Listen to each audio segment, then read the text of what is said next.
한 주간 지역에서 가장 주목받은 뉴스와 여론을 소개해드리는 이슈 브리핑 시간입니다. 화장한 유골의 골분을 바다 등에 뿌리는 산분장이 지난달 정식으로 허용됐습니다. 유골 관리 비용이 줄고 국토를 더 효율적으로 이용할 수 있을 거란 기대가 나오는데요.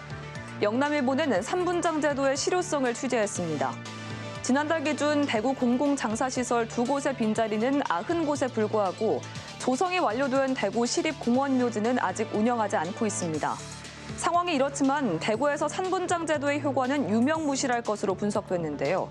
대구에서는 현재 산분장이 가능한 장사시설이 없고 조성 규정을 아는 사람도 드물다고 지적했습니다.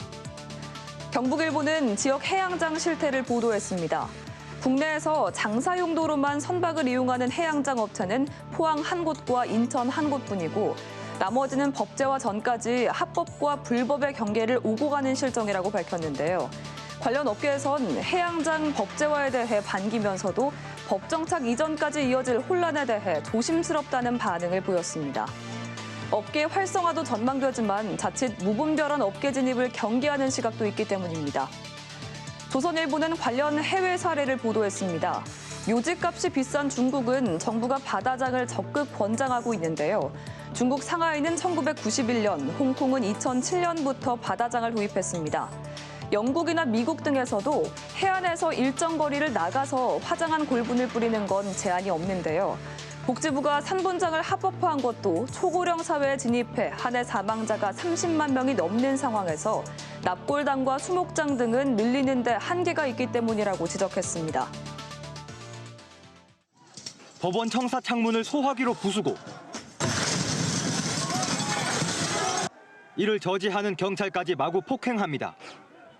윤 대통령에 대한 구속심사가 이루어진 날부터 이틀 동안 서울 서부지법과 헌법재판소에서 모두 90명이 현행범으로 체포됐습니다. 사상 초유의 서울 서부지법 폭동 사태 당시 체포된 현행범 중 혐의가 무거운 60여 명을 경찰이 수사하고 있습니다.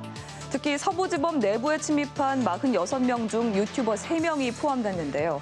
이런 불법 행위를 선동 조장하고 뒤로는 수익을 챙기는 유튜버들에 대한 우려가 커지고 있습니다.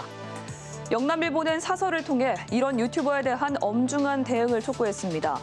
극우 유튜버들이 스스로를 애국 시민으로 포장해 폭력을 정당화하고 있다며 최근 법원 난동 사태는 극우 유튜버들의 선동이 얼마나 위험한지를 단적으로 보여줬다고 지적했습니다. 극우 유튜버들의 혹세무민과 폭력 선동이 도를 넘은 만큼 이대로 방치하다가는 우리 사회가 극심한 혼란과 갈등에 빠지게 되고 민주주의 최후보루인 법치주의마저 위태롭게 된다고 우려했습니다. 국민일보는 사설에서 해외 사례와 과제를 소개했습니다. 유튜브는 지난 2021년 미국 국회의사당 폭동과 2023년 브라질 대통령궁 폭동 때 선거 부정을 주장하는 모든 채널에 경고와 함께 일시적 계정 정지라는 초광수를 뒀는데요. 한국에서도 비슷한 조치가 이루어져야 한다고 전했습니다. 또 투명한 세금 신고와 과세 등 제도적 장치를 마련해야 유튜버들의 불법 행위를 근절할 수 있다고 강조했습니다. 중앙일보는 현행법 적용 확대와 법 개정의 필요성을 지적했습니다.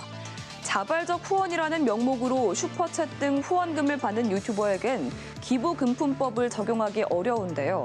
기부금품법 적용 대상을 넓혀야 한다는 지적이 나오면서 최근 행안부는 여러 요소를 따져 유튜버에 대한 적용 여부를 검토하겠다고 밝히기도 했습니다. 국세청도 유튜브와 외환당국 자료 등을 바탕으로 불성실하게 신고한 슈퍼챗과 개인 후원금을 검증하겠다는 입장입니다. 또 유튜브 방송이 방송법과 전기통신사업법에 적용되지 않는 만큼 이에 대한 법률 개정이 필요하다는 유현재 서강대 교수의 주장도 함께 소개했습니다. 이번 서부지법 폭동 사태에 대한 철저한 수사와 함께 건전한 미디어 환경을 조성하기 위한 대책도 마련될지 지켜봐야겠습니다. 지금까지 이슈 브리핑이었습니다.